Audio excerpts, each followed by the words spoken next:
每一张都要萌化了。3颗中国红的软籽石榴，撒上东海墨鱼骨粉。今天是小鼻和小嘎体检的日子。小鼻出生于2024年6月15日，是个喜欢到处溜达的小朋友。小嘎出生于2024年6月16日，和小鼻或是亲兄妹，或亲兄弟，或亲姐弟，或亲姐妹。出生后，他们有时一起吃杭州青菜，有时一起吃三亚火龙果，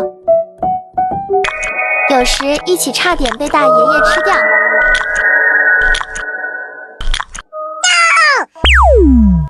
有时一起吃泰国龙眼，有时一起差点被邪恶的小孩吃掉。